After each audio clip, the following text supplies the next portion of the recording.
हम आपदा प्रबंधन संशोधन विधेयक पर विचार कर रहे हैं सर, जिसमें मूल अधिनियम की 79 धाराओं में से 51 धाराओं में संशोधन का प्रस्ताव है।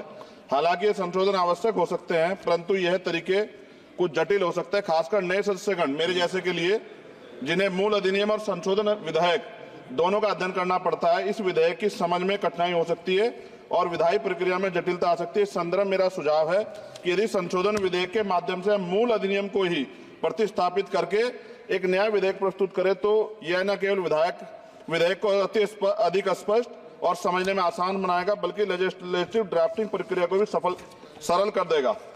वर्तमान में संविधान की 7वीं अनुसूची में इसकी स्पष्ट एंट्री का उल्लेख नहीं किया गया है।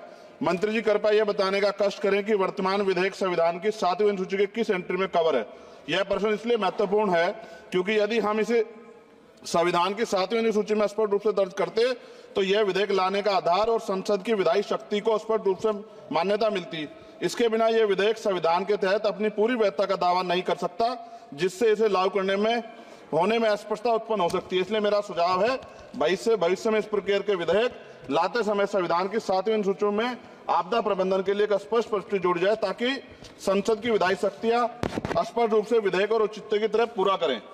मेरा प्रश्न केंद्र सरकार द्वारा राज्य को आपदा के समय धनराशि और अन्य सहायता प्रदान करने की तरीके से संबंधित है। हम सभी जानते हैं कि जब भी कोई आपदा आती है, केंद्र सरकार विभिन्न राज्यों को राहत देने के लिए धनराशि और सामग्री भेजती है। हालांकि यह देखा गया कभी कभी सरकारें अपनी पार्टी शासित राज्यों में को प्राथमिकता दे, जबकि विपक्षी दल द्वारा शासित राज्यों को धनराशि कम, विलंब और भेदभाव पूर्ण तरीके से दी जाती है। इस भेदभाव का कारण राजनीतिक विवाद और आरोप प्रत्यारोप उत्पन्न होते हैं। विशेषकर जब आपदा की स्थिति गंभीर होती है तो ये भेदभाव और देरी राज्यों के लिए अधिक संकटपूर्ण हो सकता है। इसलिए मेरा सुझाव है इस विधेयक में एक स्पष्ट प्रावधान होना चाहिए, जिसमें यह सुनिश्चित किया जाए कि सभी राज्यों को आपदा के सहायता समान रूप से समान मानकों के आधार पर दी जाएगी।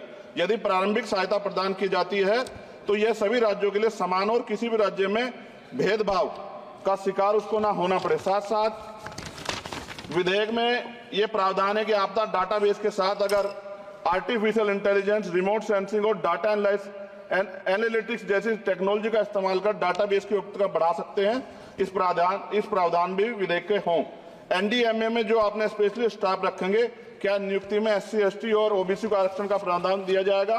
क्या ये बल सिर्फ मैन पावर होंगे या आवश्यक राहत सामग्रियों उपकरणों से भी लैस होंगे? इन बलों को वित्तीय संसाधन भी देने होंगे जिससे प्रभावी ढंग से कार्य कर सकें। आपदा प्रबंधन नीति डिजाइनिंग में पूर्व चेतावनी प्रणालियों के उन्नयन को शामिल करके पूर्व चेतावनी प्रणालियों को प्राथमिकता दी जाए। आपदा प्रक्रिया कोष में ऐसे प्रावधान होने चाहिए कि आपदा होने के 24 घंटे में ही प्रभावित राज्य जिला प्रशासन को एक निश्चित प्रारंभिक राशि जारी हो सके। जापान जैसे देशों के तहत 72 घंटे की महत्वपूर्ण प्रतिक्रिया योजना को लागू करना ताकि समय और बचाव कार्य कुशल समन्वय हो। जनता और NGO को भी एक्ट के तहत बनी सभी एजेंसीज के साथ मिलकर काम करने की योजना पर बल दिया जाना चाहिए, किंतु संशोधन विधेयक में ऐसा कोई प्रावधान नहीं दिखता जो कि आपदा के समय नागरिकों, NGO और सामाजिक संगठन रोल को सुनिश्चित करे। आपदा राहत को नागरिकों के लीगल राइट बनाने पर जोर देना चाहिए।